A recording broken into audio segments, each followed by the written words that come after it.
A man walks into a bar.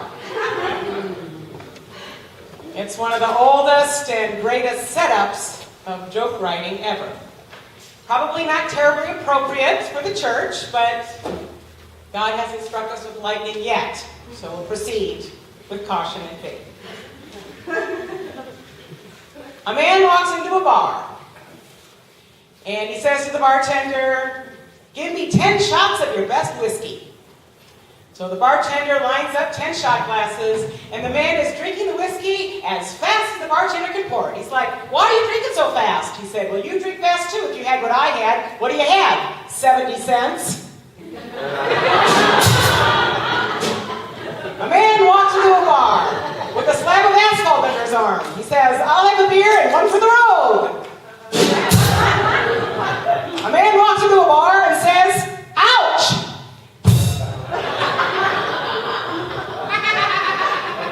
One of the great things actually about when man walks into the bar jokes, like, how many people does it take to screw the light bulb jokes, or why did the chicken cross the road jokes, is that they present a universe where there's endless possibilities. Because there's joke after joke after joke that you can use with that setup. You can even do lots of jokes by changing around the setup. Like, a giraffe walks into the bar, and the bartender says, "Why the long face?" Now, a giraffe could never enter the bar, right? Or a skeleton walks in the bar, and he says, "I'll have a beer and a mop." Jesus walks into the bar and says, "I'll have just a glass of water." A rabbi, a priest, and a pastor walk into a bar. The bartender says, "What is this, some kind of joke?"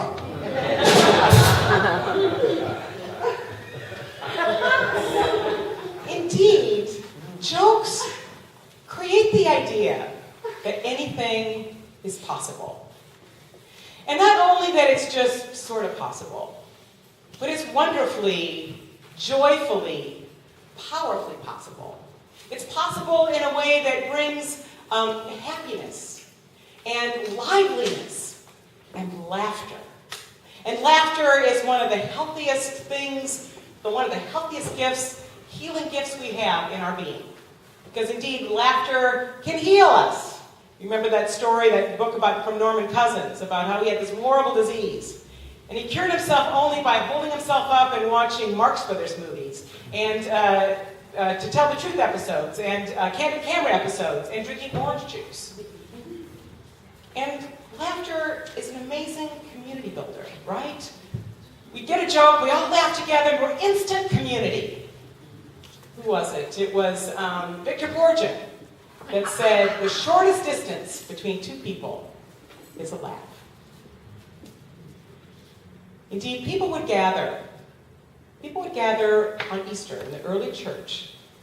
They would gather the day after Easter, and you know what they would do? They would tell jokes. They would just spend the time telling jokes, regaling in laughter, the healing gift of laughter, and enjoying the greatest joke of all, the joke on death, the joke on sin, that Jesus proved coming out of the tomb, God's greatest punchline, resurrection, a Jesus that is not only more powerful and more prevalent, because now he can expand over the universe because he's now spirit than he ever was before. But do it in this joyful way that indeed brings laughter, and all that laughter brings. We've so lost the sense of laughter as part of our faith journey. It was very embedded in the early church. They got it. How God is here for us, and not only when it helps us and knows that we're screw-ups, but gives us a second chance in a way that's even better than life before. Who can explain it? But it's true. We've lost that as the church became more interested in authority and making people scared and keeping its place in the culture and telling people what to do. But I think we are so needing to get back to that old spirit. And we're seeking the humor that comes out of faith. We're seeking all the funny ways that God responds to our prayers. All the delightful surprises that are in a lot of ways better than what we originally envisioned for ourselves before. One of my favorite Easter stories comes from a writer, a Christian writer and activist named Anne Lamott. And she tells a story of her birthday that happened during Easter time, April 10th, 2004. And this was right after the re-election of George W., not too many months before that. And she's a very liberal, progressive activist, and she was so depressed at not only that he won again, but all the gloating that was happening in the conservative ranks. And she said, I was spending my birthday lying on the kitchen floor, completely immobile. Not only because I was so depressed about what lie ahead for this country, but because I'd been protesting the war and the peace about 3 weeks before that, and I'd thrown my back out.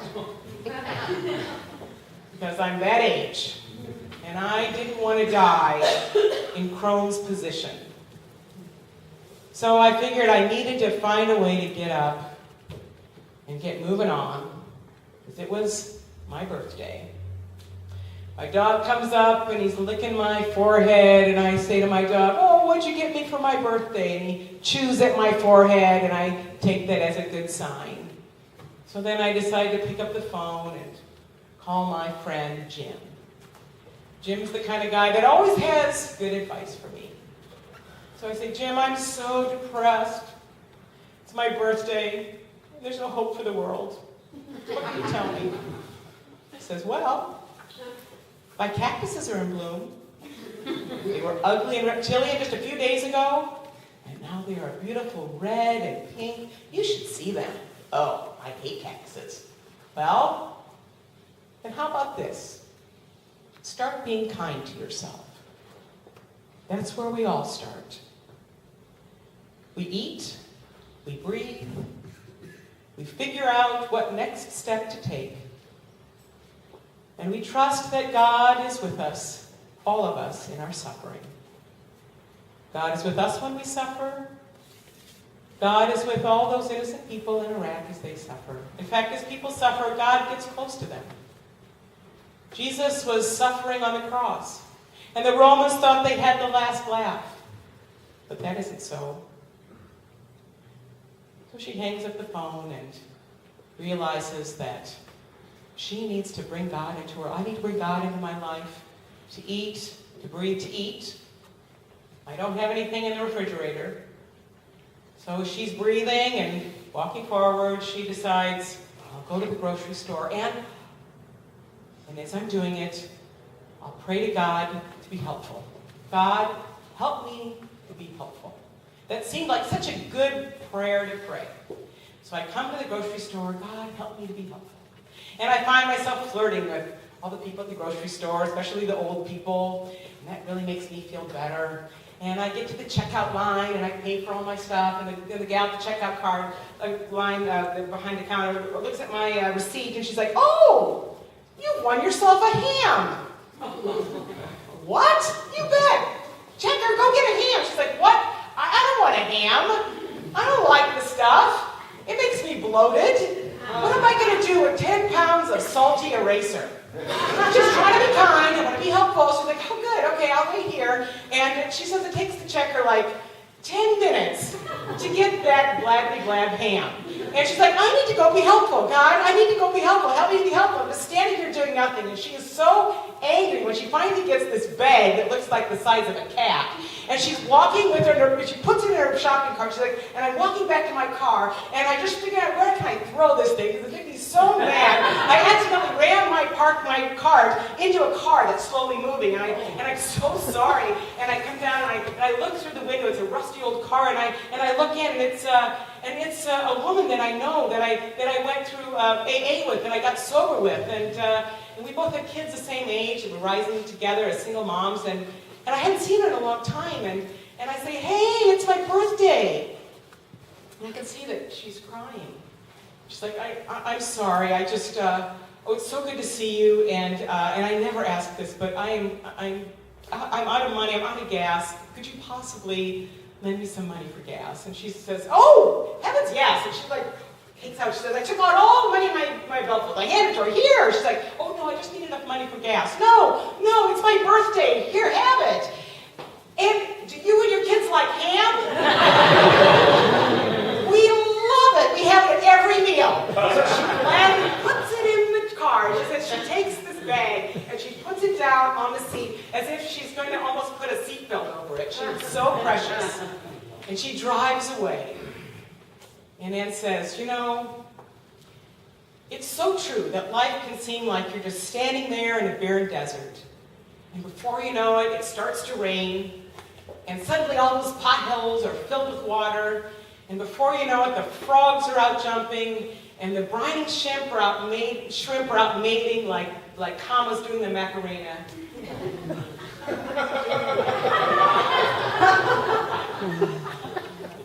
And you can't believe how things go from dead to alive in less than the blink of an eye.